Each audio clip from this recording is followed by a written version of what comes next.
अस्सलाम वालेकुम, कैसे हैं आप? उम्मीद आप अच्छे होंगे। आज हम बनाएंगे नीम को चना चाट। इसके लिए चाहिए हमें पानी 1 लीटर के करीब, उसमें 1 कप भिगोए हुए चने धुले हुए वो डालेंगे, नमक इसमें डालें और इसको अच्छी तरह बॉईल कर लें। ये बॉईल करने के बाद ये सारी चीज़ें मेरे पास, इनके साथ हम ये चाट बनाने जा रहे हैं। आलू आपकी अपनी मर्ज़ी है, आप इसमें डालें या ना डालें। मैंने इसमें आलू भी डाले हैं और इसका छोटा या बड़ा साइज़ का भी अपनी मर्ज़ी से कर सकते हैं। चलिए शुरू करते हैं।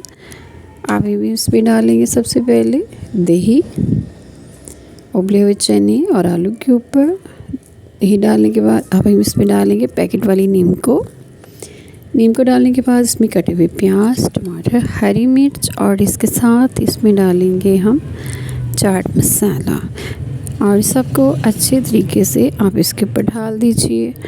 आप इसे चाहें तो डिश ओवर भी कर सकते हैं। डिश ओवर करेंगे इसको अगेन, इस पर आप अपनी मर्ज़ी से चाट मसाला या नीम का डाल सकते हैं, कम या ज़्यादा। बहुत ही मज़े की चटपटी और मिनटों में बन जाने वाली रेसिपी ज़रूर ट्राई कीजिएगा।